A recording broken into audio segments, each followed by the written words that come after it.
Всем привет, с вами Настя, и добро пожаловать на страшную неделю на моем канале.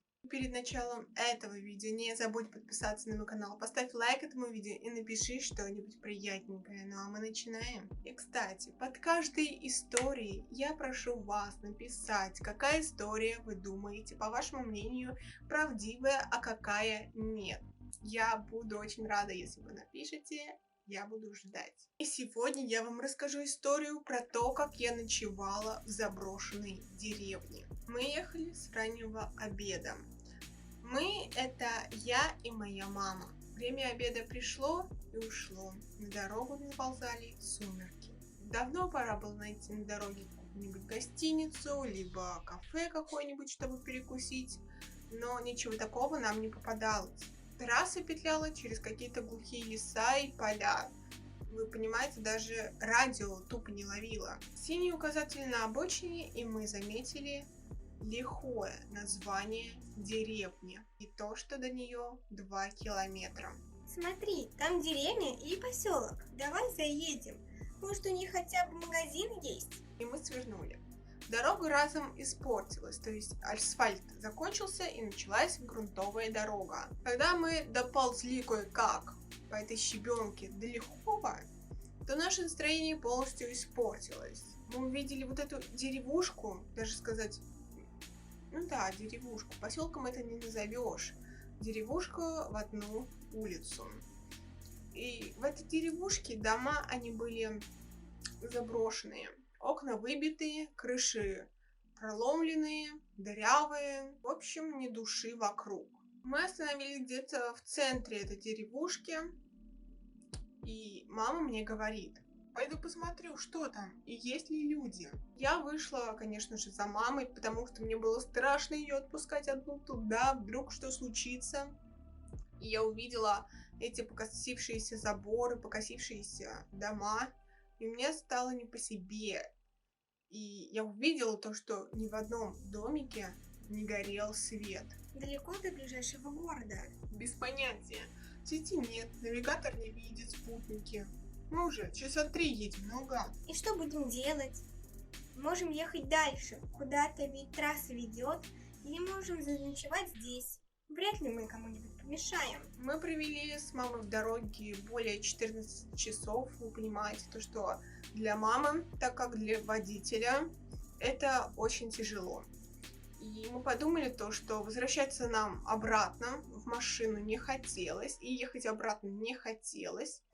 И поэтому у нас как раз были спальники в машине, и нам нужна была просто крыша над головой. Ну, выбирай дом для ночевки тогда. Выбирать особо мне из чего не было, потому что все дома были одинаковые, ветхие, как будто вот сейчас ветер дунет, и они просто упадут. Ну, я ей указала на один из домов, мы пошли, взяли с собой из машины остатки бутербродов, термос, то, что мы брали с собой в путешествие, и просто вошли в этот дом. Мы с мамой включили фонарики, просто чтобы было хоть какое-то освещение. Сели, поужинали, можно сказать. Да, поужинали. Просто бутербродики с чайком. Ужин просто супер. И легли спать. Через пару часов меня разбудил жуткий кошмар. И после кошмара этого у меня вот внутри, в сердце, проснулась какая-то тревога. Мне снилось то, что я бегу от кого-то, спотыкаюсь, падаю, встаю и опять бегу. И в конце сна это что-то меня догоняет, поворачивает лицом к себе. И я в этот момент просыпаюсь и не видела, что это было, кто за мной гнался. И когда я проснулась, я увидела в окне мелькающие тени. И тогда я разбудила маму. Вокруг дома кто-то ходит. Кто ходил вокруг домика, услышал меня, как я бужу маму, и как мама говорит мне то, что кто это может быть тут?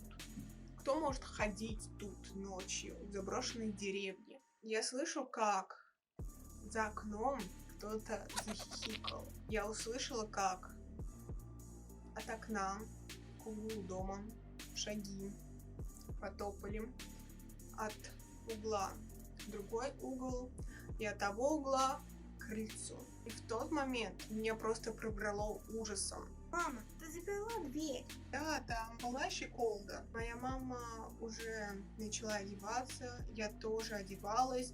Света вообще не было, и луна даже не могла нормально посветить в дом, так как все окна, почти все окна были заставлены ставнями. Когда я потянулся уже за джинсами, чтобы их одеть, в дверь что-то очень громко стукнуло.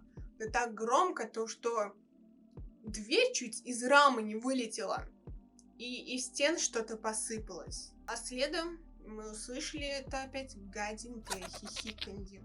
Кто там? А ты выйди, да познакомься. Голосок был из таких, которые очень неприятный вот голос. Тоже ты испугалась? Выходи, дочь приводи. Выгляни на порог. Я схватила маму за руку, как только могла, и замотала головой, чтобы она ни в коем случае не подходила к этой двери. Мама и сама не хотела к ней подходить. Было ужасно страшно. А то нас внутрь приглашают. Под крышей все. Сподружничай пировать. От этого голоса просто холод прошелся по коже. Из дома невозможно было выйти. К машине невозможно было добежать. Что нам делать? Что? Твоя идея сюда заехать? Ты решила здесь остаться. Вот и думай, что делать. Так ее, дамочка. Правильно она во всем виновата. Веди ласточку свою на крыльцо. Уж мы научим ее уму-разуму. Мама, ты чего? Давай потом все выскажешь, хорошо? Сейчас надо избавиться от этого, который за дверью. Это от тебя, ласточка, надо избавиться. Выходи, милая, на крылечко. Или дверку открой, мы сами зайдем. За страхом и паникой я поняла, то, что я хочу это сделать. Я хочу открыть эту дверь, выглянуть на улицу и пусть что будет со мной. И в этот момент я просто пошла к этой двери. И мама меня берет за руку и останавливает, и говорит: что ты делаешь, дурная твоя башка? Что ты делаешь? Ну что ты, дамочка, ну как не открывать хозяевам? Мы тут владели, раз заглянули к нам, надо бы и познакомиться. Открой дверочку, выйди на крылечко. И тут я увидела то, что уже мама пошла к этой двери и хочет ее открыть, и тут уже я останавливаю ее. Мам, слушай меня. Оно может говорить только с одним из нас. Само оно войти, похоже, не сумеет. Только если ты или я его впустим. Надо не слушать его любыми способами. Глупости ты говоришь, ласточка, все я могу. Да несподручно. Выходи на крылечко, милая, отвори дверку. Мама взяла меня за руку и потащила, отвела к нашим спальникам, к нашему спальному месту. И что-то стало рыться в рюкзаке. У тебя же есть ватные диски с собой? Или хоть что-то, что можно в уши вставить, как затычки, чтобы не слышать? Я поняла, о чем она говорит. И у меня как раз были с собой беруши, как раз 2 пары штучек.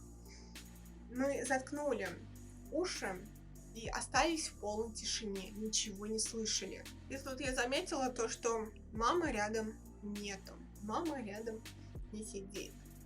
Я заметила то, что она была у этой дверки на улицу. Я быстро подбежала к ней, оттащила ее к спальному нашему месту, дала ей опять эти беруши, и она воткнула их в уши. Эта ночь была для нас самой беспокойной. Мы больше не слышали вот этих всех уговоров, то, что откройте дверь, но мы все равно чувствовали, как содрогается дверь от ударов. Видели, как под окнами маячат тени. И все это закончилось только тогда, когда выглянуло солнце. Мы с мамой осторожно выглянули в окна, те, которые не были закрыты ставнями, смотрели, вроде все было в порядке. Больше не было вот этих сильных ударов в дверь, и мы услышали не уговоры, а пение птиц. И мы собрали все свои вещи, спальники, все запихали в рюкзак. У нас рюкзак был очень огромный. И выбежали из этого дома как просто ошпаренные. а машина стояла, как ни в чем не бывало. Да уж, переночевали. Мы снова ехали по трассе, отдаляясь от этого дома с каждой минутой. Мама смотрела прямо перед собой на дорогу. Я думала, то, что она мне ничего не ответит на то, что я спросила.